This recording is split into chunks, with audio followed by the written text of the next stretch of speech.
ஒரு குரு, இளம் சீடர்கள் எதிரில் உட்காந்துருக்கிறாங்க. குரு பாடம் நடத்திக்கிட்டு இருக்கிறார். சீடர்களுக்கு ஒரு ஆசை, அதாவது ஒரு முக்கியமான மந்திரத்தை நம்ம குருநாதர்கிட்ட இருந்து கற்றுக்கணும் அப்படிங்கிறது அவங்க ஆசை. அது என்ன மந்திரம்னா, இறந்தவரை உயிர்ப்பிக்கக்கூடிய புனித மந்திரம், அதாவது செத்தவங்களுக்கு மீண்டும் உயிர் உண்டாக்குகிற மந்திரம். குருவே, தயவு பண்ணி அந்த மந்திரத்தை எங்களுக்கு உபதேசிக்கணும் அப்படின்னு கேட்டாங்க. அது ரொம்ப ஆபத்தானது, அது என்னத்துக்கு உங்களுக்கு வேண்டாமேன்னாராம் குரு. எங்களுடைய நம்பிக்கை உறுதிப்படுறதுக்காகத்தான் கேட்குறோம், வேற ஒன்றும் இல்லை அப்படின்னாங்களாம் சீடர்கள். பக்குவப்படாத அறிவுங்கிறது ரொம்ப ஆபத்தானது அப்படின்னாராம் குரு. இது சீடர்களுக்கு புரியல. அது எப்படிங்க பக்குவப்படாத அறிவு ஆபத்தானதுன்னு சொல்கிறீங்க, அப்படின்னா என்ன அப்படின்னு கேட்டிருக்காங்க சீடர்கள். குரு அதுக்கு விளக்கம் கொடுத்தாராம். அந்த மந்திரத்தை எப்போ பயன்படுத்தணுங்கிறது முக்கியம். அதை அறியக்கூடிய ஞானம் ஏற்படுகிற வரைக்கும் அதை தெரிஞ்சுக்காமல் இருக்கிறது தான் நல்லது, இல்லைன்னா ஆபத்துன்னாராம். ஆனால் அந்த சீடர்கள் அதை கேட்குற மாதிரி இல்லை, ரொம்ப பிடிவாதம் பண்ண ஆரம்பிச்சிட்டாங்க. சரி வாங்க சொல்கிறேன்னார் குரு. எல்லாரும் வந்தாங்க. அந்த புனித மந்திரத்தை அவங்களுக்கு ரகசியமாக உபதேசம் பண்ணார். உபதேசம் பண்ணிவிட்டு அவங்களுக்கு எச்சரிக்கையும் கொடுத்தார். இந்த மந்திரத்தை நல்லா ஆராய்ச்சி பார்த்ததுக்கு அப்புறம்தான் உச்சரிக்கணும், அவசரப்பட்டு எதுவும் செஞ்சிடக்கூடாது அப்படின்னு ஒரு தடவைக்கு பல தடவை எச்சரிக்கை கொடுத்தார். சரின்னு சொல்லிவிட்டு அவங்கெல்லாம் மந்திரத்தை கற்றுக்கிட்டு எழுந்திரிச்சு போயிட்டாங்க. ஒரு நாள் அந்த சீடர்கள் எல்லாம் மணற்பாங்கான இடத்துல அப்படியே நடந்து போயிட்டுருக்கிறாங்க. ஒரு பாலைவன பகுதி மாதிரி ஒரு இடம். அங்கே ஒரு இடத்துல எலும்புகள் குவியலாக கிடந்தது. உடனே இந்த சீடர்கள் முன்ன பின்ன யோசிக்காமல், தியானமும் பண்ணாமல், அந்த மந்திரத்தோட பயனை சோதித்து பார்க்கணும் அப்படின்னு நினச்சிக்கிட்டு அந்த மந்திரத்தை உச்சரிக்க ஆரம்பிச்சிட்டாங்க. அவ்வளோதான். உடனே என்னாச்சு தெரியுமா, அந்த எலும்புகள் எல்லாம் ஓநாய்களாக மாறி அவங்கள துரத்த ஆரம்பிச்சுட்டுது. சீடர்கள் எல்லாம் தலைதெறிக்கி ஓட ஆரம்பிச்சிட்டாங்க. ஓநாய்களும் விடலை, அவங்கள துரத்தி பிடிச்சி கடித்து கொதற ஆரம்பிச்சுட்டுது. அப்போ தான் அந்த சீடர்களுக்கு குரு சொன்ன அறிவுரையோட அர்த்தம் புரிஞ்சுது. பக்குவப்படாத அறிவு ஆபத்தானது அப்படிங்கிறது. அதனால் இதிலேருந்து நாம் தெரிஞ்சுக்க வேண்டியது என்னென்னா, நாம் நம்ம அறிவை வளர்த்துக்கிட்டால் மட்டும் போதாது, அந்த அறிவை எப்போ எப்படி பயன்படுத்தணும் அப்படிங்கிற பக்குவமும் நமக்கு வரணும். அப்போ தான் வாழ்க்கை நல்லபடியாக அமையும், இல்லைன்னா இடைஞ்சல் தான். இந்த காலத்தில் சில சின்ன பிள்ளைங்களுக்கே அறிவு ரொம்ப பக்குவப்பட்டிருக்குங்கிறத உணர முடியுது. ஒரு சின்ன பையன் பள்ளிக்கூடத்தில் மார்க் லிஸ்ட் கொடுத்தாங்க, வாங்கிக்கிட்டு அவசரமாக வீட்டுக்கு ஓடினான். எதிரில் வந்த ஒருத்தர் கேட்டார், என்ன அவசரம், ஏன் இப்படி வேகமாக ஓடுறேன்னார். எங்கள் அம்மா கிட்ட அடி வாங்கணும், அதுக்காக தான் ஓடுறேன்னா. அடி வாங்கிறதுக்கா இவ்வளவு அவசரம்னார் அவர். அப்படி இல்லைங்க, நான் போகிறதுக்குள்ளே எங்கள் அப்பா வீட்டுக்கு வந்துட்டாருன்னா அவர்கிட்ட அடி வாங்க வேண்டியிருக்கும், அதை அவாய்ட் பண்ணுறதுக்காக இப்படி ஓடுறேன் அப்படின்னு நானான் அந்த பையன். ரொம்ப நாளைக்கு முன்னாடி ஒரு நாள் கோவலன் நாடகம் நடந்தது. எங்கள் மதுரையில் நடந்தது. அதில் ஒரு முக்கியமான கட்டம், கண்ணகி கிட்ட சிலம்பை வாங்கிக்கிட்டு அதை விற்கிறதுக்காக மதுரை நகருக்கு புறப்படுறான் கோவலன்.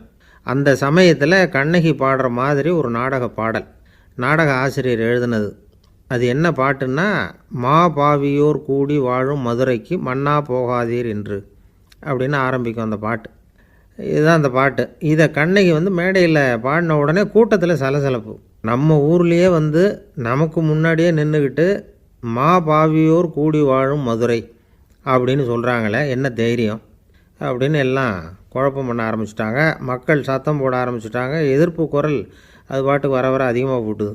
கொண்டுக்கிட்டு வா அந்த நாடக ஆசிரியரை, எழுதுனது யார் அப்படின்னு ஒரே சத்தம், கூச்சல். வேறு வழி இல்லை, மெதுவாக மேடைக்கு வந்தார் அந்த நாடக ஆசிரியர். 4 பக்கத்திலிருந்தும் கேள்வி கணைகள். மக்களை பார்த்து கொஞ்சம் அமைதியாக இருங்கோ அப்படின்னு சொல்லிவிட்டு தன்னுடைய விளக்கத்தை சொல்ல ஆரம்பித்தார் அந்த நாடக ஆசிரியர். மா அப்படின்னு சொன்னால் திருமகளாகிய லட்சுமி அப்படின்னு அர்த்தம். பா அப்படின்னா கலைமகளாகிய சரஸ்வதி. வி அப்படின்னா மலைமகளாகிய பார்வதி. மா பாவியோர் அப்படின்னா திருமகளும் கலைமகளும் மலைமகளும், இவங்க மூவரும் அப்படின்னு அர்த்தம். இந்த 3 பேரும் வாழ்கின்ற மதுரை புனிதம் நிறைந்தது, சகல செல்வங்களும் நிறைஞ்சது. அப்படிப்பட்ட ஊரில் நான் அணிந்து கொள்ளும் இந்த சாதாரண சிலம்பை யார் வாங்கிக்குவாங்க அப்படிங்கிற எண்ணத்தோடு தான் கண்ணகி அப்படி சொல்கிறா. அதை நினச்சி தான் நான் எழுதினேன். ஆகவே மதுரையை ரொம்ப சிரமப்படுத்தணும், ரொம்ப மோசமாக எழுதணும் அப்படிங்கிற எண்ணம்லாம் எனக்கு கிடையாது, பெருமைப்படுத்தணும்னு நினச்சி தான் அப்படி எழுதினேன் அப்படின்னு விளக்கம் கொடுத்தாராம். இந்த விளக்கத்தை கேட்டதும் எல்லாரும் ரொம்ப சமாதானம் ஆகிட்டாங்களாம். இப்படி விளக்கம் கொடுத்த அந்த நாடக ஆசிரியர் யார் தெரியுமா? அவர் தான் தமிழ் நாடக உலகின் முதல் ஆசான் சங்கரதாஸ் சுவாமிகள். அவருக்கு நகைச்சுவை உணர்வும் அதிகம். 1920 திருநெல்வேலியில் அவர் தங்கியிருக்கிறார் நாடகம் நடத்துறதுக்காக. அவர் தங்கியிருந்த வீட்டில் கொசு மூட்டைப்பூச்சி அதிகமாக இருந்திருக்கு. அவரால் தூங்கவே முடியல. அவர் அனுபவித்த தொல்லைகள் ஒரு பாட்டாக உருவாச்சு. வேடிக்கையாக ஒரு பாட்டு எழுதினாராம். மூட்டையும் கொசுவும் ஒரு வீட்டிலே மீட்டிங் போட்டால் முன்னே நிற்க யாரால் முடியும்? கொசு மோகன ராகம் போல சத்தம் போட்டு முன்னே நின்று செய்திடும் யுத்தம். இதை மறுநாள் நாடகத்தில் கோமாளி வேஷம் போட்ட ஒரு சிறுவனை விட்டு பாட வச்சுருக்கார். எல்லாரும் சிரித்து ரசித்தாங்களாம். சங்கரதாஸ் சுவாமிகள் கல்யாணமே பண்ணிக்கல, துறவி மாதிரியே வாழ்ந்திருக்கார். தமிழ் நாடக கலைக்கு தன்னையே அர்ப்பணம் பண்ணிக்கிட்டவர் அவர்.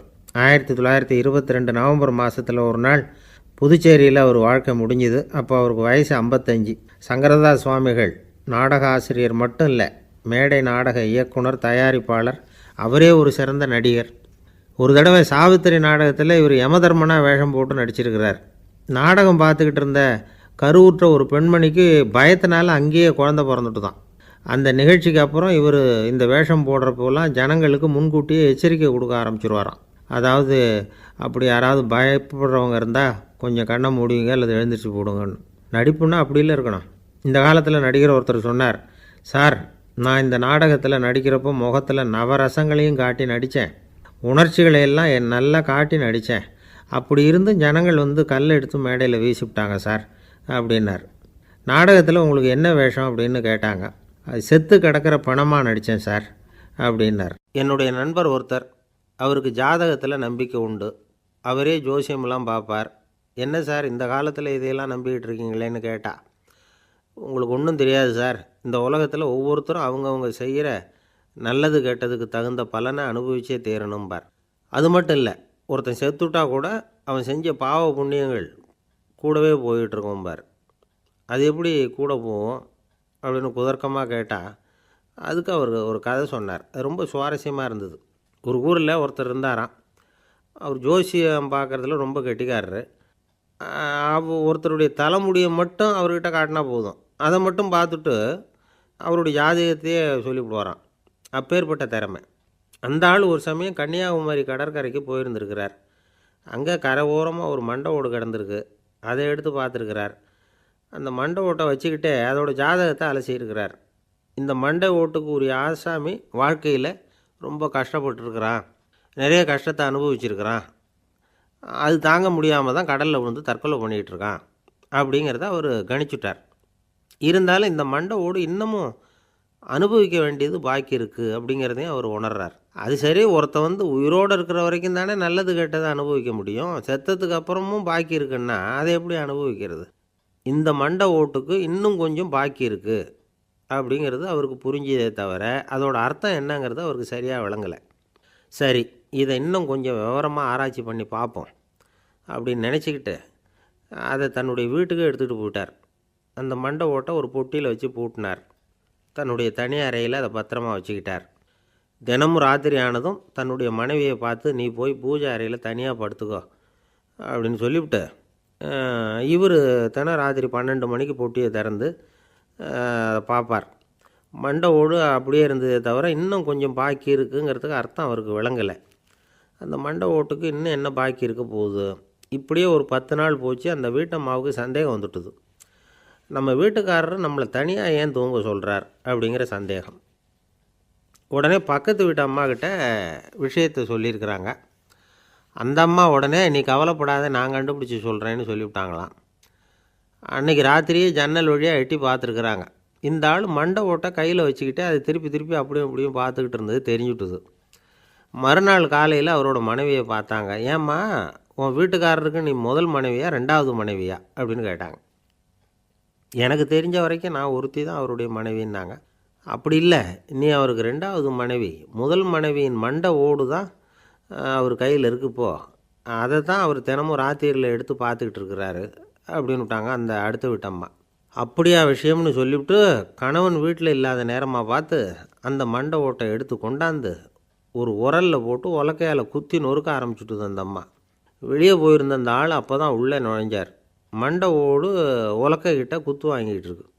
அது அனுபவிக்க வேண்டியது இன்னும் கொஞ்சம் பாக்கி இருக்குது அப்படிங்கிறதுக்கான அர்த்தம் எனக்கு இப்போ தான் புரிஞ்சுதுன்னாராம் அவர். இந்த கதையிலேருந்து நாம் இன்னொரு நீதியையும் புரிஞ்சுக்கணும். அதாவது நம்ம வீட்டை பற்றி நமக்கு தெரியாததெல்லாம் அடுத்த வீட்டுக்காரங்களுக்கு நல்லா தெரியும். ஒருத்தர் ரொம்ப கவலையோடு உட்காந்துருந்தார். எதை பற்றி சார் கவலைப்படுறீங்கன்னு கேட்டோம்.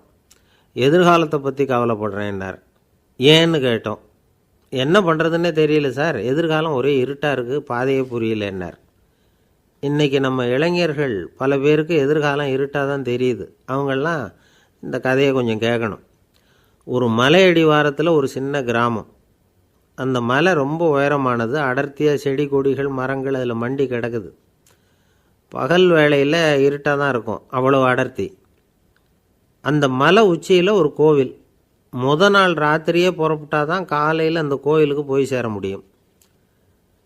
கிராமத்து இளைஞன் ஒருத்தன் அந்த மலை உச்சிக்கு போக வேண்டியிருந்தது. கையில் ஒரு விளக்கை எடுத்துக்கிட்டு நாள் ராத்திரியே புறப்பட்டான். புறப்பட்டு போனவன் கிராமத்து எல்லையிலேயே நின்றுட்டான். ஏன் தெரியுமா? அவன் கையில் இருந்த விளக்கோட வெளிச்சம் 10 அடி தூரத்துக்கு தான் தெரியுது. அது வரைக்கும் தான் பாதை தெளிவாக இருக்குது. அதுக்கு அப்பாலெல்லாம் ஒரே இருட்டாக இருக்குது, பாதை புரியல. இவன் யோசனை பண்ணி பார்த்தான். மனசுக்குள்ளே ஒரு சந்தேகம். 10 அடி தூரம் தானே வெளிச்சம் தெரியுது, அப்படின்னா நாம் 10 அடி தூரம் தானே போக முடியும். அதுக்கும் அந்தாண்ட ஒரே இருட்டாக இருக்குதே, அதில் எப்படி நாம் நடந்து போகிறது? நாம் ரொம்ப தூரம் நடந்து போய் ஆகணுமே. அப்படிப்பட்ட நினப்பெல்லாம் அவனுக்கு வந்துவிட்டது. இதுதான் அவன் மனசில் ஏற்பட்ட தயக்கம். இப்படி யோசிச்சுக்கிட்டே அந்த இளம் ஆசாமி புறப்பட்ட இடத்துலையே நின்றுக்கிட்டு இருக்கிறான். அந்த சமயத்தில் ஒரு வயசான பெரியவர் அந்த பக்கமாக வந்தார். அவர் கையில் இதை விட சின்னதாக ஒரு விளக்கு வச்சுருந்தார். அது எப்படின்னா அது ஒரு 5 அடி தூரத்துக்கு தான் வெளிச்சம் காட்டுது. அவ்வளவு சின்ன விளக்கு. அவரும் மலை உச்சிக்கு போகிறதுக்காக தான் வந்துக்கிட்டு இருக்கிறார். அவரை பார்த்து இவன் கேட்டான், என்ன பெரியவரே, இவ்வளவு சின்ன விளக்கை வச்சுக்கிட்டு அவ்வளவு தூரத்துக்கு எப்படி மலையேற போகிறீங்க அப்படின்னு கேட்டான். நீ ஏன் இப்படி தயங்கிக்கிட்டே நிற்கிறேன்னு கேட்டார் பெரியவர். என்கிட்ட இருக்கிற விளக்கு 10 அடி தூரத்துக்கு தான் பாதையை காட்டுதுன்னா. இப்போ பெரியவர் சொன்னார், தம்பி, உன் கையில் இருக்கிற விளக்கு கொடுக்குற வெளிச்சத்தை வச்சு நீ முதல்ல 10 அடி தூரம் முன்னாடி போ. 10வது அடியில் போய் நின்றுக்கிட்டு பாரு. மறுபடியும் ஒரு 10 அடி தூரத்துக்கு பாதை தெரியும். இப்படி உன் கையில் இருக்கிற விளக்கு தொடர்ந்து வெளிச்சம் காட்டிக்கிட்டே இருக்கும். நீ முன்னேற முன்னேற அந்த வெளிச்சமும் முன்னேறும். அதனால் எத்தனை கிலோமீட்டர் தூரம் வேணும்னாலும் நீ இந்த 10 அடி தூரம் வெளிச்சத்தை வச்சுக்கிட்டே நீ போயிடலாம், புறப்படு அப்படின்னார். இப்போ தான் அந்த பெரியவர் சொன்னது இளைஞனுக்கு பளிச்சுன்னு புரிஞ்சுதான். உடனே உற்சாகமாக புறப்பட்டான், உச்சிக்கு போய் சேர்ந்தான். இந்த கதையிலேருந்து நாம் புரிஞ்சிக்க வேண்டியது என்ன தெரியுமா? நீண்ட கால திட்டம் ஒன்று போடும் பொழுது நமக்கு முன்னாடி இருக்கிறத மறந்துவிட்டு மனசை போட்டு குழப்பிக்கக்கூடாது. உங்கள் கையில் என்ன இருக்கோ அதுலேயே உங்கள் எதிர்காலம் மறைஞ்சிருக்குது. கண் முன்னாடி தெரியறத வச்சு ஆரம்பிங்க, போக போக வழி தானாக புலப்படும் அப்படிங்கிறார் ஒரு பெரியவர். பெரிய பயணங்களையெல்லாம் இப்படி தான் நடத்த வேண்டியிருக்கும். ஒவ்வொரு அடியாக எடுத்து வச்சா ஓடி போய் சேர்ந்து விடலாம். மலைச்சி போய் நின்றுட்டா நின்றுக்கிட்டே இருக்க வேண்டியது தான். நம்ம ஆள்லாம் ரொம்ப மோசமாக இருக்கிறாங்க. ஒருத்தன் அப்படி தான் நீண்ட தூர பிரயாணம் ஒன்று புறப்பட்டான். ரயில் போய்கிட்டே இருந்தது. கொஞ்சம் தூரம் போச்சு, பாதி வழியில் கையில் வச்சுருந்த டிக்கெட்டை காற்றுல விட்டுட்டான். ஐயோ, என் டிக்கெட்டு போயிட்டுதே அப்படின்னு கத்த ஆரம்பிச்சிட்டான். பக்கத்தில் இருந்த பெரியவர் அவனை பார்த்து பரிதாபப்பட்டு, கவலைப்படாத தம்பி, போனால் போகுது, வேறு டிக்கெட் வாங்கிக்கலாம் அப்படின்னு ஆறுதல் சொன்னார். அதுக்கு அவன் சொல்கிறான், சார், நான் அதுக்காக அழலை, அந்த டிக்கெட்டு கிடைச்சா தானே நான் எந்த ஊருக்கு போகணுங்கிறது எனக்கு தெரியும் அப்படிங்கிறான். ஒரு ஊரில் ஒரு ஆள் இருந்தான். அவனுக்கு ஒரே ஒரு மகள். அவளை நல்ல இடத்துல கட்டி கொடுக்கணும்னு ஆசைப்பட்டான். அதுக்காக மாப்பிள்ளை தேடிக்கிட்டு இருந்தான். அவன் கொஞ்சம் வசதியான ஆள். அதனால் நிறைய பேர் வந்தாங்க. இருந்தாலும் ஒரு நல்ல குணமுள்ள மாப்பிள்ளையாக இருக்கணும் அவன் எதிர்பார்த்தான். அப்படி இருக்கணும்னு தொடர்ந்து முயற்சி பண்ணான். கடைசியாக ஒரு 3 பேர் கிடைச்சாங்க. அந்த 3 பேரில் யாரை தேர்ந்தெடுக்கிறது? இதுதான் அவனுக்கு வந்த குழப்பம். இந்த நிலைமையில் ஒரு பெரியவரை தேடி போனான்.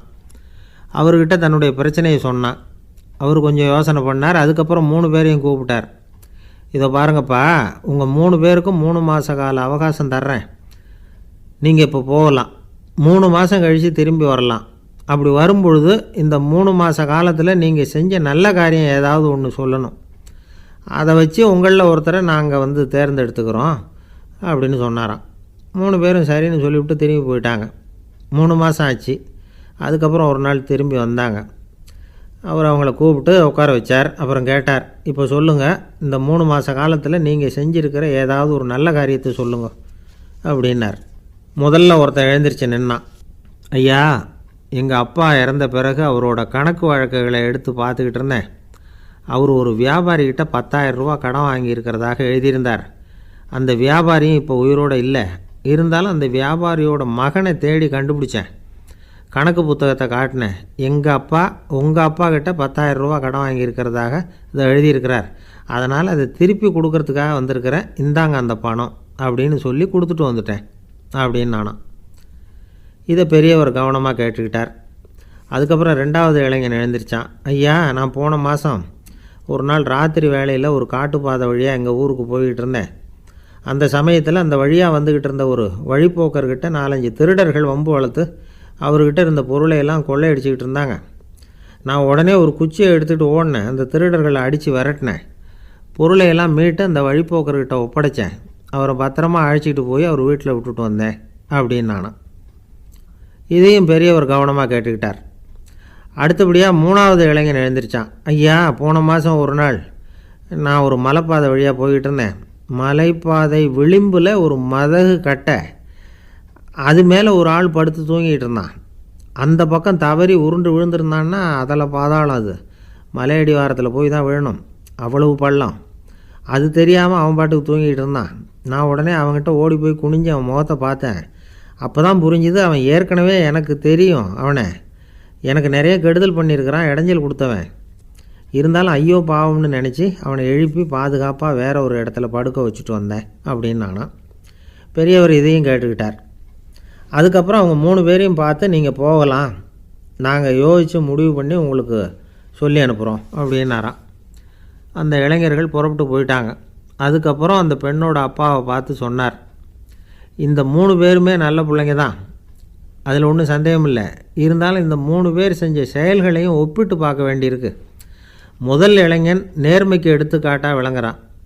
இந்த காலத்தில் இது மாதிரி இளைஞர்களை பார்க்குறது ரொம்ப கஷ்டம்தான். இருந்தாலும் அவன் கடமையை தான் செஞ்சான். 2வது இளைஞன் நல்ல வீரன், தைரியசாலி. ஒரு வீரன் எதை செய்யணுமோ அதைத்தான் இவன் செஞ்சான். இவன் ஒரு லட்சிய மனிதன். 3வது இளைஞன் தன்னுடைய பகைவனுக்கே உதவி செஞ்சுருக்கான்.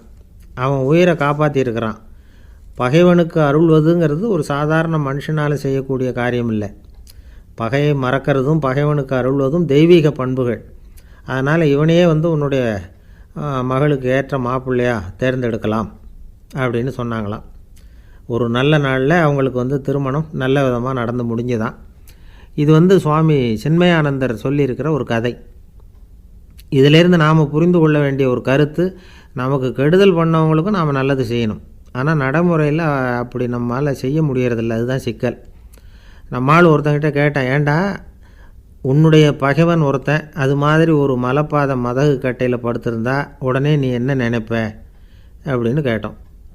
இது ஒரு அருமையான சந்தர்ப்பம்னு நினைப்பேன் அப்படின்னா. எதுக்குன்னு கேட்டோம்.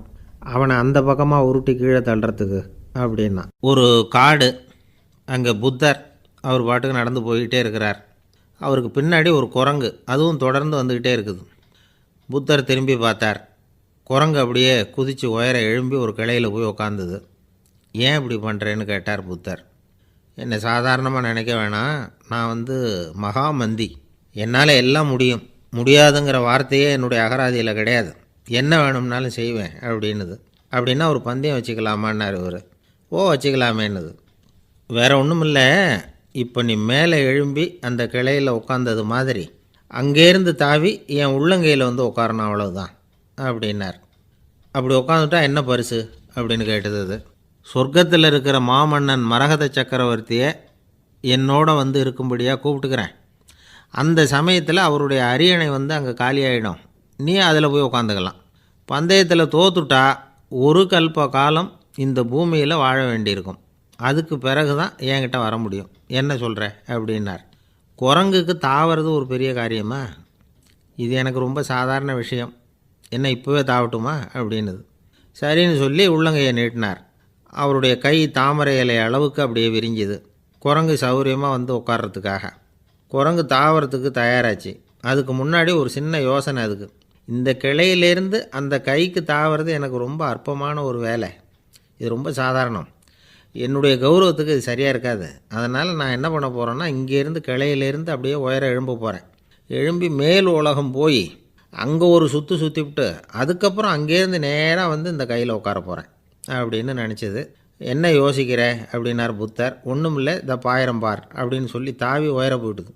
கொஞ்ச நேரத்தில் வான உலகத்துக்கே போய் சேர்ந்துட்டுது. அங்கே போய் பார்த்தா அங்கே ஒரு 5 பளிங்கு தூண்கள் இளம் சிவப்பு நிறத்தில் நின்றுக்கிட்டு இருக்குது. குரங்கு நினச்சிக்கிட்டது, புத்தர்கிட்ட போய் இந்த பளிங்கு தூண்களை பார்த்தோம்னு சொன்னால் அப்படியே திகைச்சு போயிடுவார், இந்த தூணில் ஏதாவது அடையாளம் செஞ்சுட்டு போகணும் அப்படின்னு அந்த இடத்துல மிதந்துக்கிட்டே நினச்சிது. உடனே ஒரு தூணில் எழுந்துச்சு. என்ன எழுதிச்சுன்னா, ஒரு மகா ஞானி இங்கே வந்துட்டு போகிறார் அப்படின்னு எழுதிச்சு. எழுதிவிட்டு அப்படியே கீழே தாவி வந்து புத்தரோட உள்ளங்கையில் உட்காந்துது. எப்படி பார்த்தீங்களா என்னுடைய வேலை? வான உலகத்துக்கே போய் அங்கே இருக்கிற 5 பளிங்கு தூண்களை பார்த்துட்டு அதில் நான் வந்த விவரத்தை எழுதி வச்சுட்டு அதுக்கப்புறம் இங்கே வந்திருக்கிறேன் அப்படின்னுது ரொம்ப பெருமையாக. அப்படியா அப்படின்னார் புத்தர். ஆமாம், சந்தேகமாக இருந்தால் வாங்க, அழைச்சிட்டு போய் காட்டுறேன் அப்படின்னுது அந்த குரங்கு. அதுக்கு தேவையில்லை, அப்படியே கொஞ்சம் கீழே குனிஞ்சு பார் தெரியும் அப்படின்னார் புத்தர். அங்கே பார்த்தா புத்தரோட உள்ளங்கை தெரிஞ்சுது. நல்லா உத்து பார்த்துது. அவரோட ஒரு விரலில் அது எழுதிய வாசகம் தெரிஞ்சுது. குரங்கு யோசனை பண்ணிச்சு, அப்படின்னா வானத்தில் நான் பார்த்தது புத்தரோட விரல்களா அப்படின்னு யோசிச்சுது. இதை புரிஞ்சுக்கிட்ட உடனே அந்த குரங்கோட கர்வம் அழிஞ்சு போச்சான். நம்ம மனசு தான் இந்த குரங்கு. மனம்ங்கிறதும் ஆணவங்கிறதும் ஒரு நாணயத்தின் 2 பக்கங்கள். மனம் உள்ளவரை ஆணவமும் இருக்கும். மனம் அழிஞ்சாதான் ஆணவம் அழியும். மனம் அழிய வேண்டும் அப்படின்னு பெரியவங்க சொல்கிறது இந்த அர்த்தத்தில் தான். நம்ம ஆளுங்க சவால் விடுறதெல்லாம் வேறு மாதிரி. ஒருத்தன் ஒரு வாய்க்காலை தாண்டுறேன்னு பந்தயம் கட்டி தாண்ட முடியாமல் வாய்க்காலில் விழுந்து காலை உடச்சிக்கிட்டு கட்டு போட்டுக்கிட்டு வந்தான். ஏன்டா அப்படின்னு கேட்டாங்க. நான் பந்தயம் கட்டின நேரம் சரியில்லை அப்படின்னா. எப்படிறான்னு கேட்டிருக்காங்க. வாய்க்காலில் தண்ணி இருக்கிற நேரமாக பார்த்து பந்தயம் கட்டியிருக்கணும் அப்படின்னானா. ஒரு அம்மா, அவங்களுக்கு 35 வயசு இருக்கும். குடும்பத்தில் எந்த கஷ்டமும் இல்லை. இருந்தாலும் காரணம் இல்லாமல் பிள்ளைங்க பேரில் கோவப்படுறது, எரிஞ்சு விடுறது அவங்க வழக்கம். பிள்ளைங்க அழும். உடனே அவங்க மனசும் சங்கடப்படும். இன்னொரு அம்மா, நல்ல வேலையில் இருக்கிறவங்க, வாரத்துக்கு ஒரு தடவையாவது தலைவலி வந்துடும். இவங்களுக்கெல்லாம் உடம்புல எந்த கோளாறும் இல்லை, மனசு மட்டும் சரியாக இருக்காது. தூக்க மாத்திரை கையில் வச்சுருப்பாங்க. 30-35 வயசுடைய பெண்களுக்கு சர்வசாதாரணமாக காணப்படுகிற மனக்கோளாறு இது. இதுக்கு பேர் வந்து மனவாட்டம், டிப்ரெஷன், மனமடிவு அப்படின்னு சொல்லலாம். இந்த நோய்க்கு அறிகுறி என்ன தெரியுமா? மனசில் வருத்தமான உணர்வு இருக்கும். அடிக்கடி அழலாம் போல தோணும். முன்னால் எல்லாம் எந்தெந்த செயலில் ஆர்வம் இருந்ததோ அதெல்லாம் குறைஞ்சிரும், அல்லது சுத்தமாகவே ஆர்வம் இல்லாமல் போயிடும். சில பெண்கள் வந்து இளம் வயசில் பக்கத்தில் இருக்கிறவங்க கிட்ட கலகலப்பாக பேசுவாங்க, வீட்டை அலங்கரிக்கிறதுல ஆர்வம் இருக்கும். இப்போ அதிலெல்லாம் ஆர்வம் இல்லாமல் போயிடும். எந்த வேலை செஞ்சாலும் சீக்கிரம் களைப்பு அடைஞ்சுடுறது மாதிரி ஆகிடும்.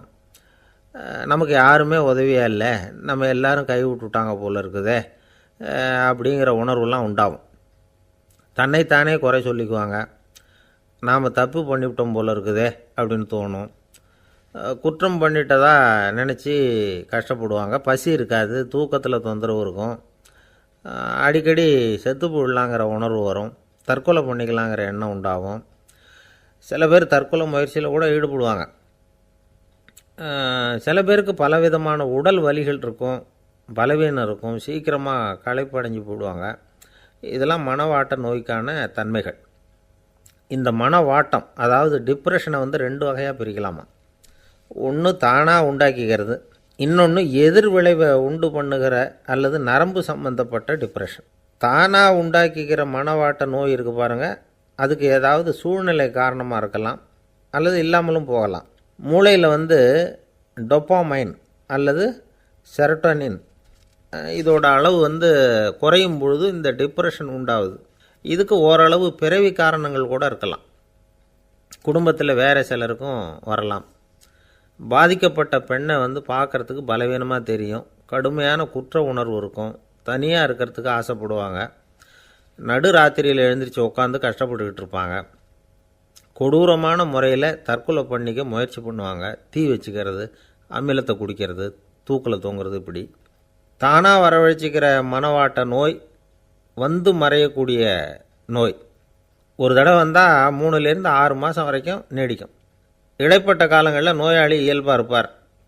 எதிர் விளைவை உண்டு பண்ணுகிற அல்லது நரம்பு சம்பந்தப்பட்ட மனவாட்ட நோய் எப்படின்னா, கணவன் மனைவி மாமியார் மருமகள் இப்படிப்பட்ட உறவு முறை பிரச்சனைகள், தோல்விகள், எரிச்சல்கள், ஆஃபீஸு பிரச்சனை, இப்படிப்பட்ட சூழ்நிலையால் உண்டாகிறது. எல்லாத்துக்கும் மருந்து இருக்குது, மார்க்கம் இருக்குது, கவலைப்பட வேண்டியதில்லை, தைரியமாக இருக்கணும். உளவியல் மருத்துவம் இதுக்கு ரொம்ப உபயோகமாக இருக்கும். சில பெண்களை பாருங்கள், அவங்க எதுக்கும் அலட்டிக்கிறது இல்லை. ஒரு அம்மா அப்படி தான் தன்னுடைய கணவனை அழைச்சிக்கிட்டு ஒரு மனநோய் மருத்துவர்கிட்ட வந்தாங்க. டாக்டர், எங்கள் வீட்டுக்காரர் திடீர்னு ஒரு மாதிரி ஆயிட்டார், வித்தியாசமாக நடந்துக்கிறார்.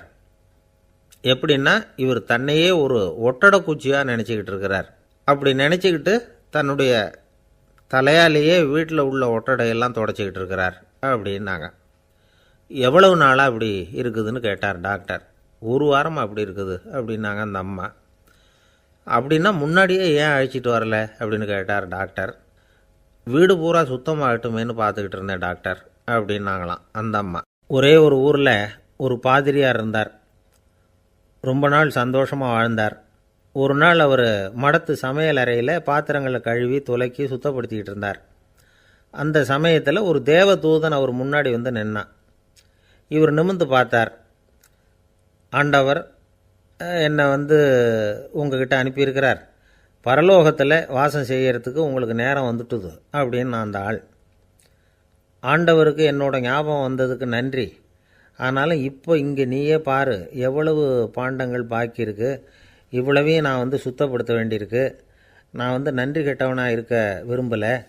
இந்த பணியை முடிக்கிற வரைக்கும் என்னுடைய பரலோக வாழ்வை தள்ளி வைக்க முடியுமா? நீ என்ன நினைக்கிற அப்படின்னு கேட்டார். தேவதூதன் தனக்கே உரிய விவேகத்தோட அன்போட பாதிரியாரை பார்த்தான்.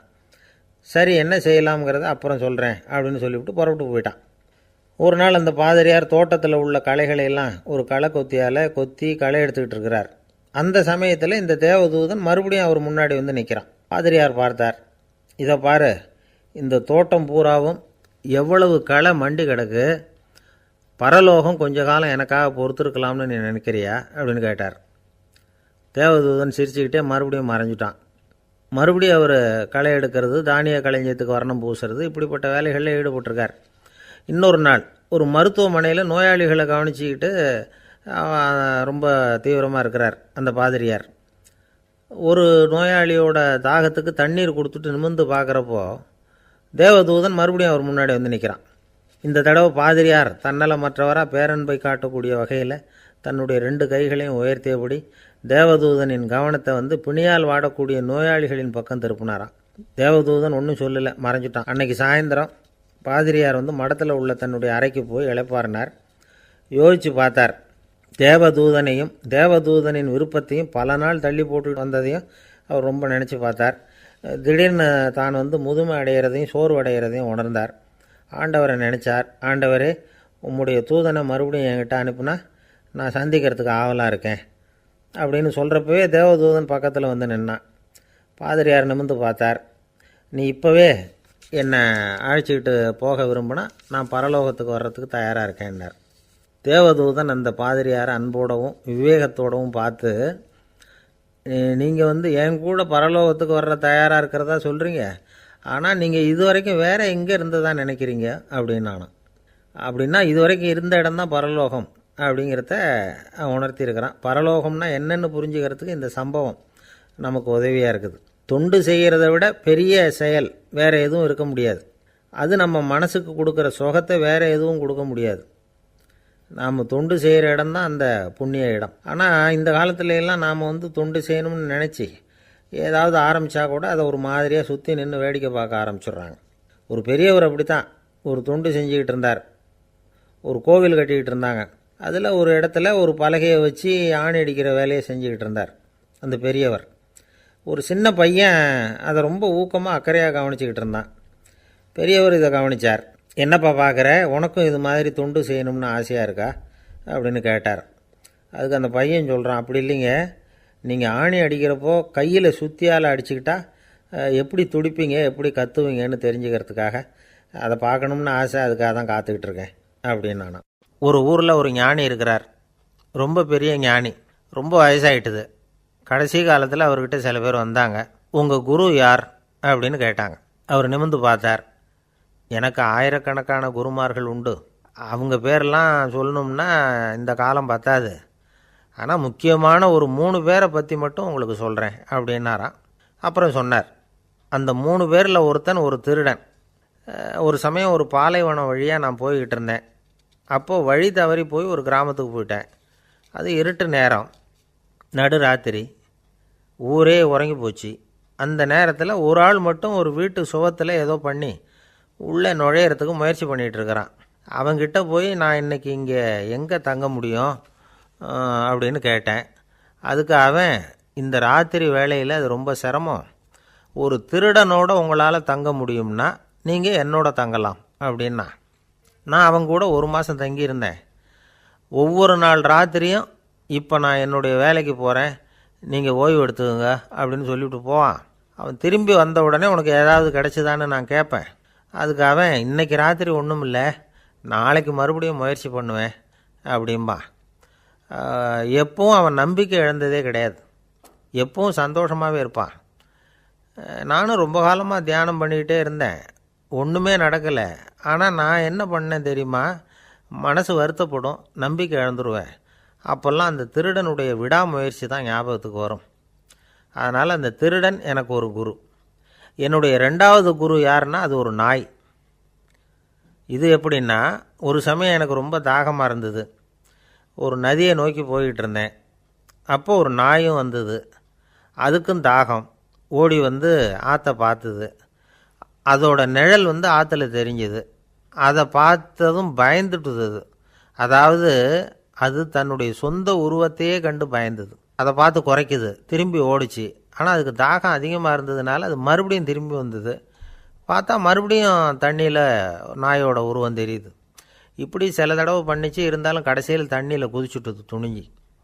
இப்படி குதித்த உடனே அதோட உருவமும் மறைஞ்சுட்டுது. இதை பார்த்தேன். நான் என்ன புரிஞ்சுக்கிட்டேன்னா, எவ்வளவு தான் பயம் இருந்தால் கூட ஒருத்தன் தைரியமாக காரியத்தில் இறங்கணும் அப்படிங்கிறத புரிஞ்சுக்கிட்டேன். இந்த போதனை அந்த நாய்கிட்ட இருந்து எனக்கு கிடைச்சிது. இது ஒன்று. அடுத்தது என்னுடைய 3வது குரு யாருன்னா அது ஒரு சின்ன குழந்தை. நான் ஒரு சமயம் ஒரு நகரத்துக்கு போனேன். அங்கே ஒரு குழந்தை எரிகிற மெழுகுவத்தி ஒன்று எடுத்துக்கிட்டு வந்தது. நான் அந்த குழந்தைய பார்த்து வேடிக்கையாக கேட்டேன், ஏன் பாப்பா, இந்த மெழுகுவத்தியை நீயாவே கொளுத்துனியா அப்படின்னு கேட்டேன். ஆமான்னுது அந்த குழந்தை. சரி, இந்த மெழுகுவத்தி முன்னாடி எரியாமல் இருந்தது, இப்போ எரியுது. இந்த மெழுகுவத்திக்கு வெளிச்சம் எங்கேருந்து வந்தது, அதை எனக்கு காட்ட முடியுமா அப்படின்னு கேட்டேன் அந்த குழந்தைகிட்ட. இதுக்கு அந்த குழந்தை சிரிச்சுக்கிட்டு அந்த மெழுகுவத்தியை ஊதி அணைச்சுட்டுது. அதுக்கப்புறம் என்னை பார்த்து கேட்டுது, இப்போ இந்த மெழுகுவத்தியின் வெளிச்சம் போனதை பார்த்தீங்க இல்லையா, அது எங்கே போச்சுன்னு எனக்கு சொல்லுங்க அப்படின்னுது. அந்த குழந்தை இப்படி கேட்டதும் என்கிட்ட இருந்த ஆணவம் அழிஞ்சுட்டுது. நான் படித்ததெல்லாம் அந்த வினாடியில் சுக்கு நூறாக போயிட்டுது. என்னுடைய முட்டாள்தனத்தை நான் உணர்ந்தேன் அப்படின்னு இவ்வளவும் அந்த ஞானி விவரமாக சொன்னாராம். அதனால் நாம் இன்னார்கிட்டே இருந்து தான் இதை கற்றுக்கணுங்கிறது இல்லை, யாருக்கிட்டே இருந்தும் எதையும் கற்றுக்கலாம்.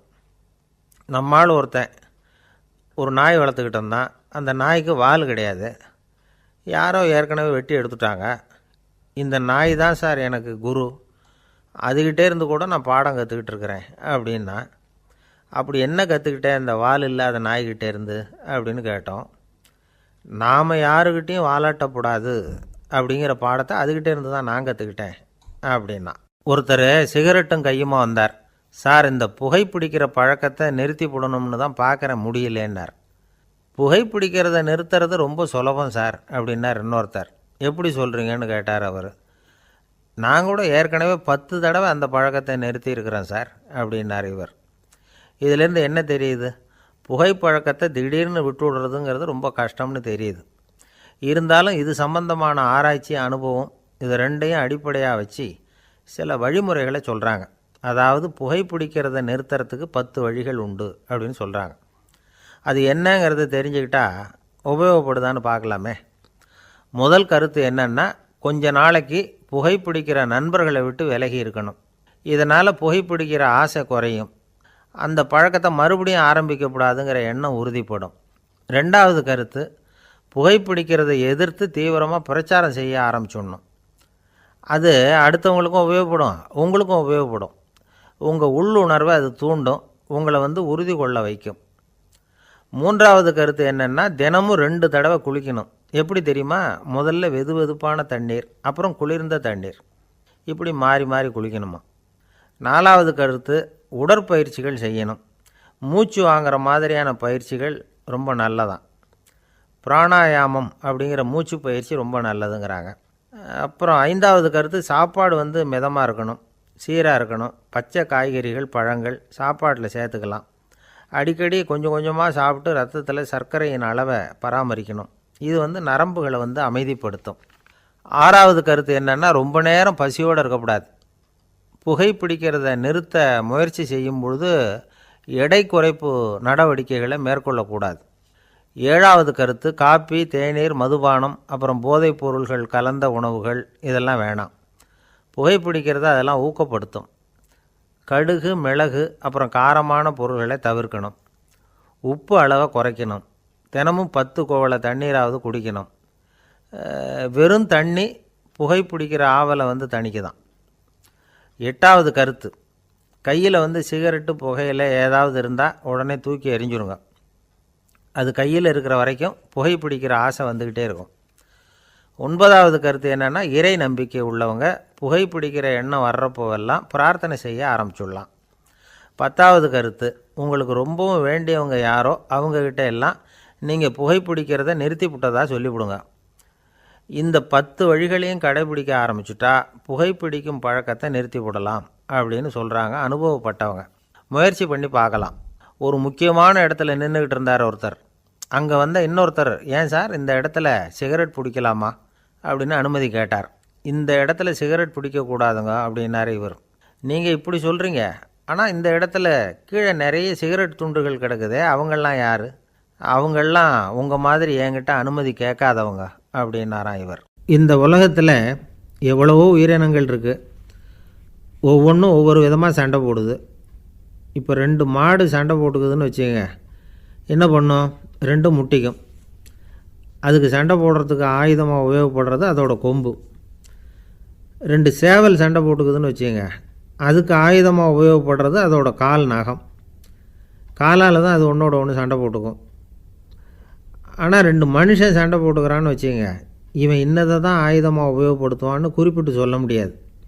கல்லை எடுப்பான், கத்தி எடுப்பான், துப்பாக்கி எடுப்பான், என்ன வேணாலும் பண்ணுவான். வாயால் திட்டுவான், கையால் அடிப்பான், காலால் உதைப்பான், சகலகலா வல்லவன்.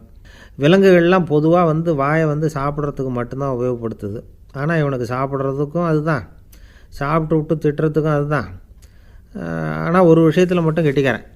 அதாவது நாம் சண்டை போட்டுக்கிட்டாலும் பரவாயில்லை, கோழிகள் சண்டை போடாமல் இருக்கணும் அப்படின்னு ஆசைப்படுறான். எதுக்காக?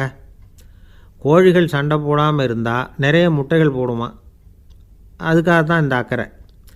கோழி பண்ணை வச்சுருக்கிறவங்களுக்கு இது ஒரு பெரிய பிரச்சனை. அதாவது பண்ணையில் இருக்கிற கோழிகளுக்குள்ளே அடிக்கடி சண்டை வந்துடும். அதனால் முட்டை உற்பத்தி குறைஞ்சிரும். சரி, இதுக்கு என்ன பண்ணுறது? பண்ணையில் போய் உட்காந்துக்கிட்டு தினமும் பஞ்சாயத்து பேசிகிட்டு இருக்க முடியுமா? அமெரிக்காவில் கோழி பண்ணை வச்சுருக்கிற ஒருத்தர் இதை பற்றி யோசனை பண்ணி பார்த்தாராம். ஒரு வழியையும் கண்டுபிடிச்சிருக்கார். கோழிக்கெல்லாம் மூக்கு கண்ணாடி மாட்டி விட்டுட்டோம்னா அது சண்டை போடுற குணம் குறைஞ்சிரும், முட்டை அதிகமாகிடும். அந்த கண்ணாடியில் உள்ள லென்ஸு சிவப்பு நிறத்தில் இருக்கணும், அவ்வளவுதான் அப்படின்னு அவர் கண்டுபிடிச்சாராம். இது ஏற்கனவே நடைமுறையில் கண்டுபிடிக்கப்பட்ட ஒரு விஷயம். ஆனால் எல்லா கோழிக்கும் சிவப்பு மூக்கு கண்ணாடி எப்படி மாட்டி விடுறது? அப்படியே மாட்டி விட்டாலும் அது நழுவாமல் இருக்கணுமே. இப்போ நாமெல்லாம் நடு விரலால் மூக்கு கண்ணாடி நடுவில் தொட்டு அப்படி ஸ்டைலாக சரி பண்ணிக்கிறோம். அது மாதிரி கோழி எப்படி சரி பண்ணிக்கும்? இதுதான் பிரச்சனை. இதுக்கு அவர் என்ன வழி கண்டுபிடிச்சாருன்னா, கோழிக்கெல்லாம் மூக்கு கண்ணாடிக்கு பதிலாக விழியொட்டு வில்லைகள், கான்டாக்ட் லென்ஸ், அதை பொருத்தி விட்டா என்ன அப்படின்னு யோசனை பண்ணார். அதே மாதிரி பண்ணார். அதே மாதிரி செஞ்சு பார்த்தார், வெற்றி. அதுக்கப்புறம் கோழியெல்லாம் சண்டை போட்டுக்கலையாம், சமாதான பிரியர்களாக ஆகிட்டு தான். கோழிகளுக்கு இயல்பாகவே சண்டை போடுற குணம் உண்டு. ஆனால் அதோட கண்ணுக்கு பார்க்குற பொருள்லாம் ரோஜா நிறத்துலையோ அல்லது இன்னும் சொல்லப்போனால் அழுத்தமான சிவப்பு நிறத்துலையோ தெரிஞ்சதுன்னா சண்டை போடுற குணம் குறைஞ்சிருதான். அந்த சமயத்தில் அது அதிகமாகவும் முட்டையிட ஆரம்பிச்சுடுதான். அதே நேரத்தில் இறை எடுக்கிறத கூட குறைச்சிக்குதான். இது ஏன் இப்படி பண்ணுதுங்கிறது விஞ்ஞானிகளுக்கு இன்னமும் புரியலையா. எப்படியோ அமெரிக்க கோழிகள்லாம் கான்டாக்ட் லென்ஸ் பொருத்திக்க ஆரம்பித்தாச்சு. கோழி கழுத்தை பிடிச்சிக்கிட்டு ஒரு சில வினாடிகளில் அதை பொருத்தி விட்றாங்களாம். கோழியோட ஆயுள் பூரா அது அப்படியே இருக்குமா. பண்ணையில் முட்டை உற்பத்தி குறைஞ்சா இது மாதிரி விஞ்ஞானபூர்வமாக பரிகாரம் தேடுறது தான் நல்லது. நமக்கு வேண்டியப்பட்ட ஒருத்தர் அவர் ஒரு கோழி பண்ணை வச்சுருந்தார். அந்த பண்ணையில் பாதி கோழி திடீர்னு செத்து போச்சு. உடனே ஒரு கால்நடை மருத்துவர்கிட்ட போக வேண்டியது தானே. அங்கே போகல. உள்ளூரில் மந்திரம் பண்ணிகிட்டு இருந்த ஒரு சாமியார்கிட்ட போனார். அவர் காலில் விழுந்தார்.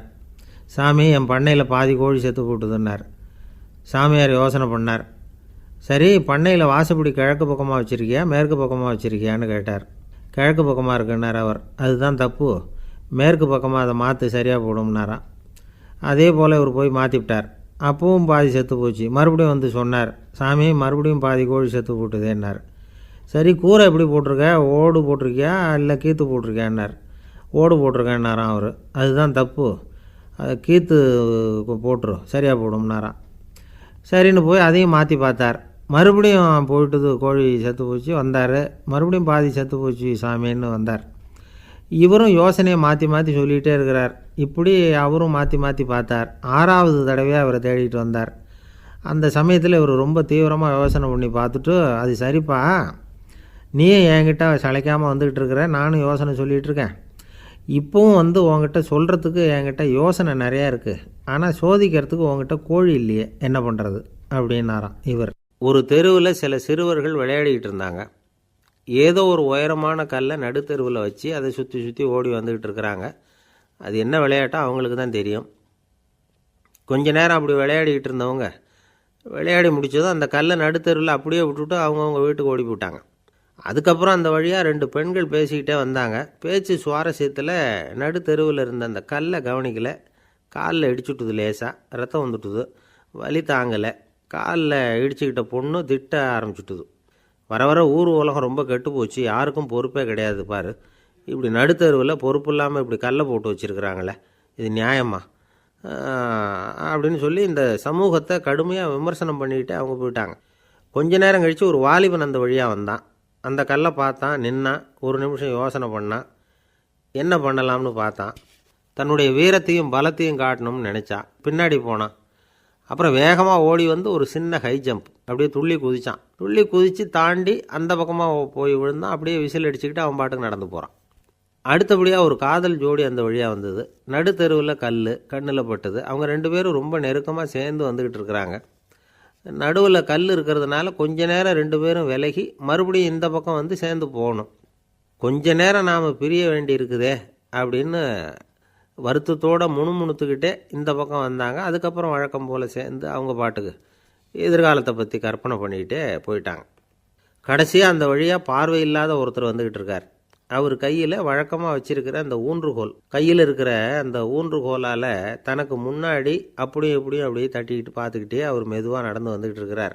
வழியில் இருக்கிற அந்த கல் தட்டுப்பட்டுது. உடனே நடுத்தெருவில் ஒரு கல் இருக்குங்கிறத அவர் புரிஞ்சுக்கிட்டார். உடனே குனிஞ்சார். அந்த கல்லை தடவி பார்த்து எடுத்தார். தெரு ஓரமாக கொண்டுட்டு போய் போட்டார். அதுக்கப்புறம் அவர் பாட்டுக்கு அவர் வழியில் நடந்து போனார். இப்போது இதில் பல பேர் வந்தாங்க போனாங்க. இவங்களில் பார்வை உள்ளவங்க யார், பார்வை இல்லாதவங்க யார்? இப்படி ஒரு கேள்வி கேட்டால் என்ன பதில் சொல்ல முடியும்? கொஞ்சம் யோசித்து பார்த்தா இன்றைக்கி பல பேர் இப்படி தான் இருந்துக்கிட்டு இருக்கிறோம். ஒரு ஆள் பார்க்குறதுக்கு பெரிய மனுஷன் மாதிரி இருக்கார். ஒரு தெரு வழியாக நடந்து வந்துக்கிட்டு இருந்தார். இருட்டு நேரம். வழியில் ஒரு பெரிய கல் கிடந்தது, கருங்கல். பார்த்தார். கொஞ்ச நேரம் யோசித்தார். போய் தூக்கி பார்த்தா ரொம்ப கனமாக இருந்தது. இன்னொரு ஆள் சேர்ந்தாதான் தூக்க முடியும். இவர் உடனே ரோட்டோரமாக போய் ஒரு மரத்தடியில் உட்காந்துக்கிட்டார். 2 பக்கமும் பார்த்துக்கிட்டே இருக்கார், யாராவது வர்றாங்களான்னு. கொஞ்ச நேரத்தில் ஒருத்தர் வந்தார். இவருக்கு தெரிஞ்சவர். என்னங்க இந்த நேரத்தில் இங்கே உட்காந்துருக்குறீங்கன்னு கேட்டார் அவர். அதோ அந்த கருங்கல் அப்படின்னு சுட்டி காட்டினார். ஓ, அதை தூக்கி ஓரமாக போடணுமா? வாங்க 2 பேரும் தூக்கலான்னார் வந்தவர். நான் அதுக்காக உட்காந்துருக்கலேன்னார் இவர். பின்ன வேற எதுக்காகன்னார் அவர். ஒரு மனுஷன் கருங்கல்லில் காலை இடிச்சுக்கிட்டான்னா எப்படி துள்ளுவான்னு பார்க்கணுங்கிறது எனக்கு ரொம்ப நாளாக ஒரு ஆசை. அதுக்காக தான் உட்காந்துருக்கிறேன் அப்படின்னாராம். என்னுடைய நண்பர் ஒருத்தர் ஆழ்ந்த சிந்தனையில் இருந்தார். என்ன யோசனை பண்ணுறீங்கன்னு கேட்டேன். தலைவர் ஆகணும்னு பார்க்குறேன், அதுதான் என்ன வழின்னு யோசிச்சுக்கிட்டு இருக்கேன்னார். நான் கூட அது மாதிரி யோசித்து பார்த்தேன். அதுக்கப்புறம் அந்த யோசனையை கை விட்டுட்டேன். அப்படின்னோம். ஏன்னு கேட்டார். அதுக்கான தகுதிகள் நமக்கு இல்லைங்கிறது புரியுது. அது நமக்கு புரியறத விட நம்ம விட மற்றவங்களுக்கு நல்லா புரிஞ்சு போச்சு. அதனால் பேசாமல் கம்முன்னு இருந்துடுறது தான் நல்லது அப்படின்னோம். தலைவர் ஆகிறதுக்கு தகுதிகள் வேறு உண்டோ அப்படின்னு கேட்டார். அவர் யதார்த்தமாக தான் கேட்குறார். நாங்கள் உடனே எங்ககிட்ட இருந்த ஒரு புஸ்தகத்தை எடுத்து அவர்கிட்ட கொடுத்தோம்.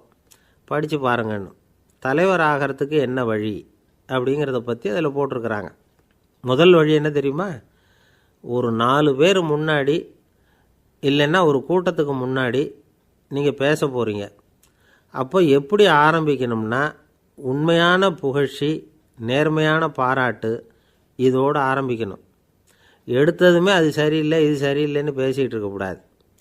மக்களை பார்த்து நீங்கள் தான் தப்பு பண்ணிவிட்டீங்க அப்படின்னு நேரடியாக சொல்லக்கூடாது. தவறு இருந்தாலும் அதை மறைமுகமாக ஏதாவது கதை சொல்லி அதிலிருந்து அவங்க புரிஞ்சுக்கிற மாதிரி செய்யணும். அடுத்தவங்க பண்ண தப்பு என்னன்னு அலசறதுக்கு முன்னாடி நீங்கள் பண்ணின தப்பு என்னங்கிறத பற்றியே பேசுங்க. எதுக்கும் நேரடியாக உத்தரவு போட்டுக்கிட்டு இருக்கக்கூடாது.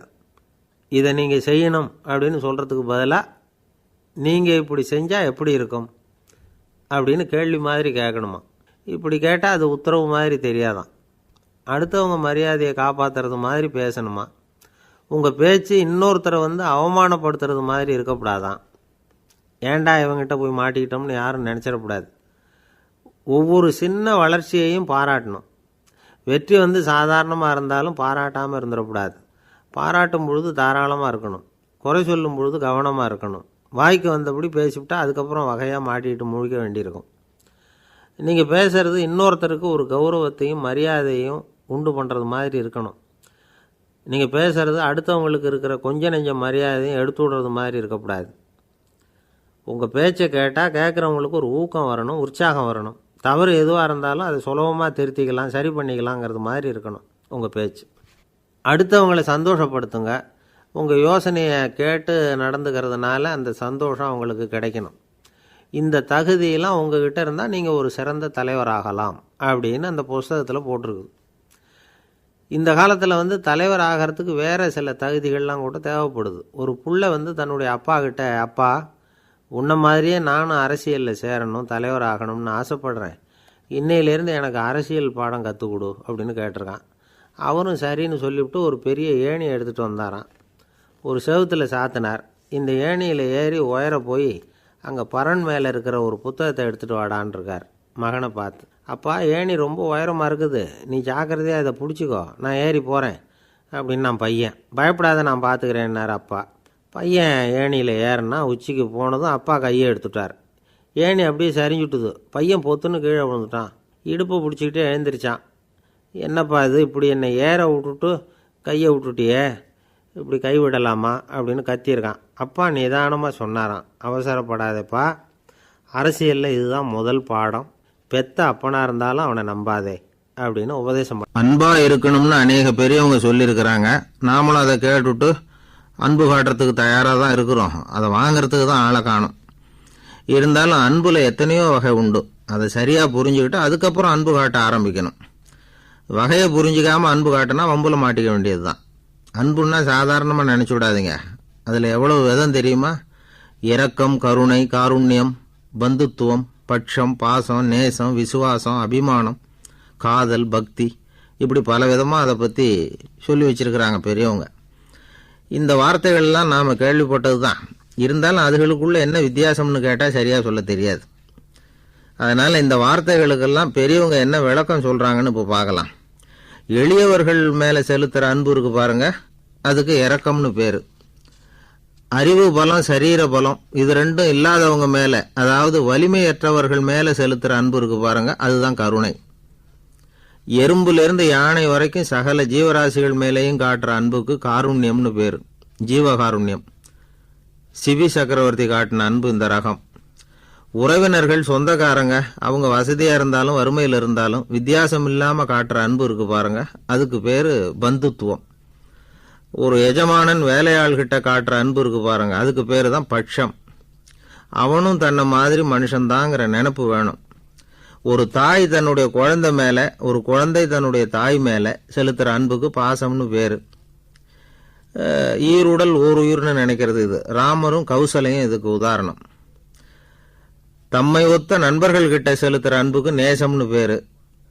வயசு, செல்வம், அந்தஸ்து இந்த வித்தியாசமெல்லாம் பார்க்காம அவங்க சுக துக்கத்தில் சமபங்கு எடுத்துக்கிறது இது. கிருஷ்ணன் குசேலர்கிட்ட காட்டினது இந்த ரகம். வேலை செய்கிறவன் முதலாளிகிட்ட காட்டுற அன்புக்கு விசுவாசம்னு பேரு. தேசத்து மேலேயும் தாய்மொழி பேர்லையும் செலுத்துற அன்புக்கு அபிமானம்னு பேரு. தேசாபிமானம்னு சொல்றமே இதுதான். ஒரு கணவன் மனைவி பேர்ல காட்டுற அன்புக்கு காதல்னு பேரு. கடவுள் பேர்ல செலுத்துற அன்புக்கு பக்தின்னு பேரு. இப்படி அன்புல பல ரகம் இருக்கிறப்போ அதுல உள்ள வித்தியாசம் தெரியாம இடம் மாத்தி அன்பு காட்டினா இடைஞ்சல் தான். சரி, இந்த அன்பை பத்தி விஞ்ஞானம் என்ன சொல்லுது தெரியுமா? இதயத்தை பாதுகாக்கிறதுக்கு முக்கியமா தேவைப்படுற ஒண்ணு இந்த அன்பு தான் சொல்லுது. நெதர்லாந்து விஞ்ஞானிகள் இதை ஆராய்ச்சி பண்ணியே கண்டுபிடிச்சிருக்கிறாங்க. கொஞ்சம் முயல் குட்டிகளை 2 பிரிவா பிரிச்சாங்க. 2 குரூப்புக்கும் கொழுப்பு அதிகமா உள்ள ஆகாரத்தையே கொடுத்துட்டு வந்தாங்க. ஆனா ஒரு குரூப்புக்கு வெறுமன ஆகாரத்தை கொடுத்ததோட சரி, இன்னொரு குரூப் முயல்களுக்கு ஆகாரம் கொடுத்ததோட நிறுத்திக்கல. அதுக்கு முன்னாடி கூண்டுகளை திறந்து விட்டு முயல்களை கொஞ்ச நேரம் எடுத்து கொஞ்சி விட்டு அதுக்கப்புறமா ஆகாரம் கொடுத்தாராம் ஆராய்ச்சியாளர். இந்த குரூப்புக்கு இதய பாதிப்பு 60% குறைச்சலா இருந்துதான். சில நோயாளிகளுக்கு ஹார்ட் அட்டாக் வந்தாலும் அதை தாங்கிக்கிட்டு குணமாகிற சக்தி அதிகமாக இருக்குது. இது எப்படின்னு ஆராய்ச்சி பண்ணி பார்த்துருக்குறாங்க. அவங்கெல்லாம் மனைவி தன் பேரில் ரொம்ப அன்பாக இருக்கிறதாக நினைக்கிறவங்களா இருக்கிறாங்களாம். இதய நோயாளிகள் பல பேரை சந்தித்து இதய நோய் ஏற்பட என்ன காரணம்னு கேட்டிருக்கிறாங்க. அவங்க சொன்ன காரணம்லாம் சாப்பாடு சம்பந்தமாக இல்லையா, மனைவி அன்பா இல்லை, இப்படிப்பட்ட காரணத்தை தான் சொல்கிறாங்களாம். அதனால் இதயத்தை பாதுகாக்கணும்னு நினைக்கிறவங்க அடுத்தவங்க அன்பா இருக்கிறது மாதிரி பார்த்துக்குங்க, அதுதான் முக்கியம். ஒருத்தர் முகம் பூரா பிளாஸ்டரி போட்டுக்கிட்டு வந்தார். ரொம்ப கோபமா, என்னங்க ஆச்சுன்னு விசாரித்தேன். எல்லாம் உங்களால் தான் சார்னார். விவரமாக சொல்லுங்களேன். என்ன, உங்கள் தகவலை கேட்டுட்டு ஒரு பூனைக்குட்டியை கையில் எடுத்தேன் அன்பா அதை தடவி கொடுக்கறதுக்காக. ஆனால் அது முந்திக்கிட்டது, அது என் முகத்தை தடவி கொடுத்துட்டுது. முகம் பூரா நகை கீறல், அதுதான் இப்படி அப்படின்னார். அன்புல அறிவு சேராததுனால வந்த கோலம். அவர் ஒரு பெரிய குடும்பத்தில் பிறந்தவர். இருக்கிற சொத்துக்கள் எல்லாத்தையும் வாரி வழங்கிவிட்டு காட்டுக்கு புறப்பட்டார் தவம் செய்யறதுக்காக. இருந்தது பூராவும் கொடுத்துட்டார். இனிமேல் எதுவுமே இல்லை கொடுக்கறதுக்கு. அப்போது கடைசியாக ஒருத்தன் வந்து கையை நீட்டினான். ஐயா ஏதாவது கொடுங்கன்னா. அவர் பார்த்தார். கட்டியிருக்கிற வேட்டியை தவிர வேறு எதுவுமே இல்லை. 8 முழம் பட்டு வேட்டி, ஜரிகை கரையோடு இருக்குது. கடைசியாக அதை தான் எடுத்து கட்டிக்கிட்டு அவர் புறப்பட்டுக்கிட்டு இருக்கிறார். அவர் பார்த்தார், எதிரில் அவன் பரிதாபமாக நின்றுக்கிட்டு இருக்கிறான். அந்த 8 முழ வேட்டியை 2ஆக கிழிச்சார். 4 முழத்தை அவங்ககிட்ட கொடுத்துட்டு மீதி 4 முழத்தை தன்னுடைய இடுப்பில் கட்டிக்கிட்டு அவர் காட்டுக்கு போயிட்டார். இவன் என்ன பண்ணான் தெரியுமா? கையில் கிடைச்ச 4 முழத்தை எடுத்துக்கிட்டு கடை வீதிக்கு போனான். பழைய பட்டு வேட்டி, ஜருகை இதெல்லாம் விலைக்கு வாங்குற வணிகர் ஒருத்தர் இருந்தார். அவர்கிட்ட போனான். இதை விலைக்கு எடுத்துக்கிறீங்களான்னு கேட்டான். அவர் வாங்கி பார்த்தார். ஆகா, ரொம்ப அருமையான வேட்டி, விலை ஒசந்த ஜரிகை, இது ஏது உனக்குன்னு கேட்டார். அவன் நடந்ததை சொன்னான். அப்படின்னா ஒன்று செய், இந்த வேட்டியோட இன்னொரு பாதியையும் மெதுவாக வாங்கிட்டு வந்துரு, உனக்கு நிறைய பணம் தரேன் அப்படின்னார் அந்த வணிகர். இவன் கொஞ்சம் யோசனை பண்ணி பார்த்தான். கொஞ்சம் இருங்க, அதை வந்துவிடுறேன் அப்படின்னு சொல்லிவிட்டு நேராக காட்டுக்கு போனான். அவர் எங்கே இருக்காருன்னு தேடி கண்டுபிடிச்சான். அவர் ஒரு இடத்துல தவக்கோலத்தில் இருக்கிறார். கட்டியிருந்த இடைவேட்டியும் அவரை அறியாமலே நழுவி கீழே விழுந்து கிடக்குது. இவனுக்கு ரொம்ப வசதியாக போச்சு. அவரை கேட்க வேண்டிய அவசியமே இல்லை. மெதுவாக சத்தம் போடாமல் அடிமேல் அடி வச்சு நெருங்கினான். அவர் கண்ணை மூடிக்கிட்டு அவர் பாட்டு நின்றுக்கிட்டு இருக்கார். இவன் மெதுவாக போய் கீழே கிடந்த அந்த துணியை எடுத்துக்கிட்டு சத்தம் போடாமல் திரும்பி நடந்தான். அப்படி கொஞ்சம் தூரம் நடந்திருப்பான். அப்படி ஓட ஆரம்பிக்கிற சமயத்தில் அவன் காலில் கீழே கிடந்த முள் ஒன்று நறுக்குன்னு தைச்சி விட்டுது. வலி தாங்க முடியாமல் அம்மான்னு கத்திவிட்டான். இந்த சத்தத்தினால கண்ணை மூடி நின்றுக்கிட்டு இருந்த அவர் தவம் கலைஞ்சிது. மெதுவாக கண்ணை திறந்து பார்க்குறார். தன் இடையில இருந்த வேட்டி அவன் கையில் இருக்குது. இப்போ அவர் நினைக்கிறாராம், இந்த வேட்டி மேலே நான் வச்ச ஆசை அல்லவா அவனை வந்து திருடன் ஆக்கிவிட்டுது அப்படின்னு நினச்சாராம். இது எப்பேற்பட்ட மனநிலைங்கிறத கொஞ்சம் யோசிச்சு பாருங்கள். தான் ஒரு பொருள் மேலே வைத்த பற்று இன்னொரு மனிதன் திருடனாக ஆகிறதுக்கு காரணமாக ஆயிட்டுதே அப்படின்னு நினைக்கிறார். அப்படி நினச்ச அவர் யார் தெரியுமா? அவர் தான் மகாவீரர். இழந்துட்டேங்கிறியே, நீ என்னத்தை கொண்டு வந்த இங்கே இழக்கிறதுக்கு? நீ என்னத்தை உண்டாக்குன இது அழிஞ்சுட்டுதுன்னு சொல்கிறதுக்கு? இது அவருடைய சிந்தனை. இன்றைக்கி நம்ம சிந்தனையெல்லாம் வேறு மாதிரி இருக்குது. ஒருத்தன் நடுத்தெருவில் உட்காந்து அழுதுகிட்டு இருந்தான். அந்த வழியாக வந்தவர் கேட்டார், ஏன்ப்பா அழற அப்படின்னு கேட்டார். 5 ரூபா சார், இந்த இடத்துல விழுந்துட்டுது, ரொம்ப நேரமாக தேடுறேன், கிடைக்காது போல இருக்கு அப்படின்னா. எப்போ தொலைஞ்சுது அப்படின்னு கேட்டார். அது எனக்கு தெரியாது சார், பணத்தை தொலைச்சவன் தேடி பார்த்துட்டு போயிட்டான், நான் அவனுக்கு பின்னாடி தேட வந்தவன் அப்படின்னு சொல்லிவிட்டு மறுபடியும் தேட ஆரம்பித்தானான். அமெரிக்க ஜனாதிபதி ஆப்ரஹாம் லிங்கன் ஒரு நாள் தன்னோட கோச்சு வண்டியில் தலைநகரான வாஷிங்டனுக்கு போயிட்டுருக்கிறார். கோச்சு வண்டி ஒரு சாலையில் போயிட்டுருக்கு. அந்த சாலைக்கு ஒரு பக்கத்தில் பயங்கரமான சதுப்பு நிலம். சதுப்பு நிலம்னா அது புதைகுழி, புதை மணல்ங்கிறோம்ல, அது மாதிரி. அந்த சதுப்பு நிலத்தில் யாராவது மாட்டிக்கிட்டா அவ்வளோதான், ஆளை கொஞ்சம் கொஞ்சமாக உள்ளே அமுக்கிவிடும், தப்பிச்சு கரையிறது கஷ்டம். அப்படிப்பட்ட நிலம் அது. ஆப்ரஹாம் லிங்கன் ஏதோ ஒரு முக்கியமான அரசாங்க வேலையாக போயிட்டு திரும்பி வந்துக்கிட்டு இருக்கிறார். அதனால் அந்த சமயத்தில் அவர் விலை உசந்த ஆடைகளை அணிஞ்சிருக்கிறார். அப்படி அவர் அந்த கோச்சு வண்டியில் வந்துக்கிட்டு இருக்கிறாரு. அந்த சமயத்தில் ஒரு காட்சி அவர் கண்ணில் பட்டுட்டுது. என்ன தெரியுமா? ரோட்டுக்கு பக்கத்தில் இருந்த சதுப்பு நிலத்தில் ஒரு இளம் பன்றிக்குட்டி சிக்கிக்கிட்டு தவிச்சிக்கிட்டு இருக்குது, பரிதாபமாக கத்திக்கிட்டு இருக்குது. அதை பார்த்தார் லிங்கன். அவருக்கு என்ன மாதிரி ஆயிட்டுது. உடனே வண்டியை நிறுத்த சொன்னார், கீழே இறங்கினார். தன்னோட விலை உசந்த ஆடைகளை பற்றி லட்சியம் பண்ணவே இல்லை.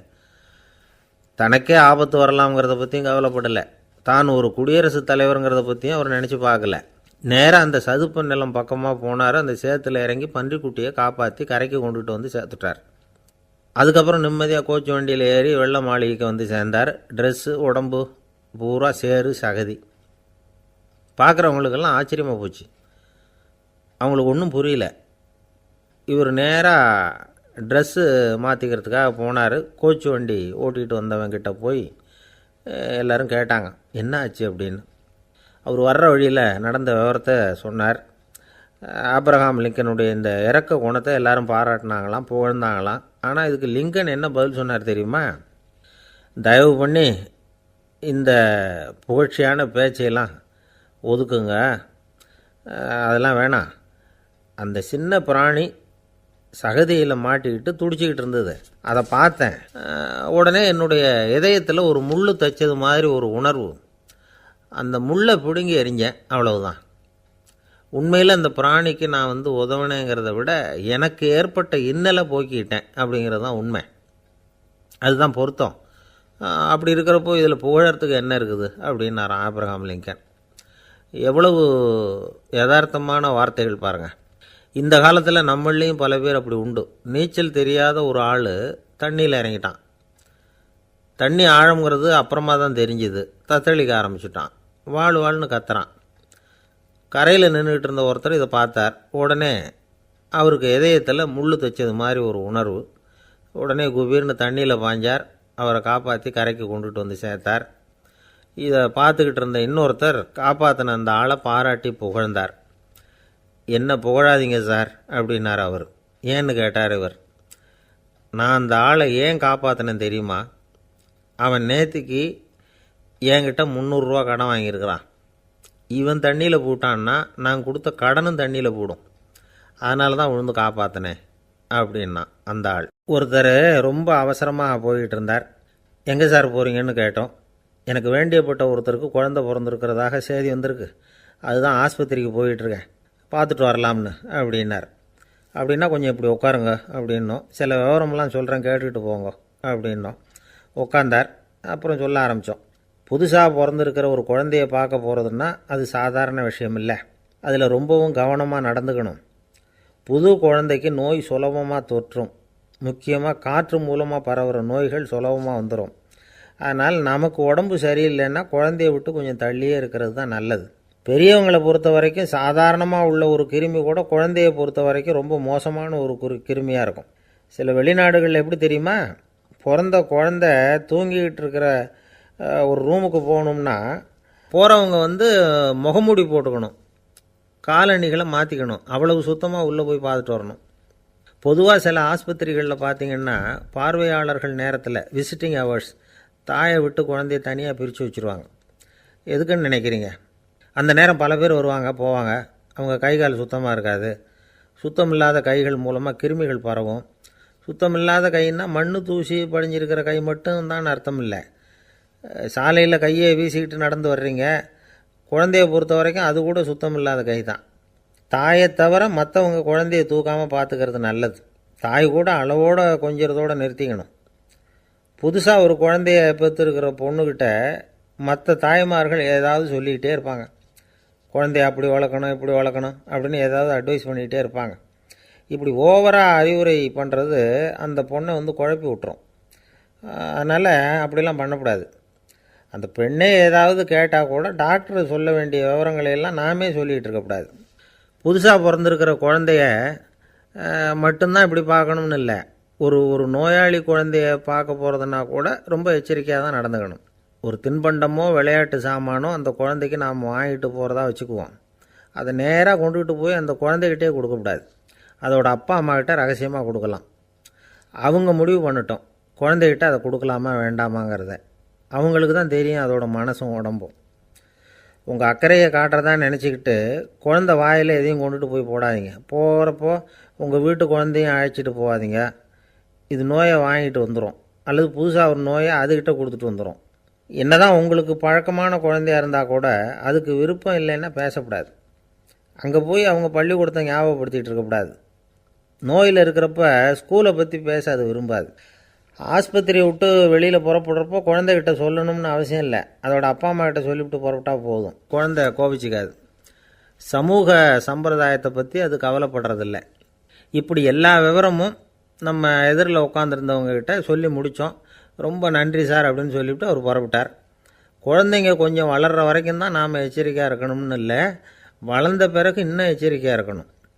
ஒரு பையன் பள்ளிக்கூடத்துலேருந்து திரும்பி வீட்டுக்கு வந்தான். முகம் பூரா நகத்தால் கீறி இருந்தது. அப்பா பார்த்து பயந்துட்டார்.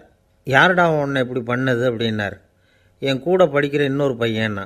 நாளைக்கு உன் கூட பள்ளிக்கூடத்துக்கு வர்றேன், நீ எனக்கு அவனை அடையாளம் காட்ட முடியுமான்னார். அது ரொம்ப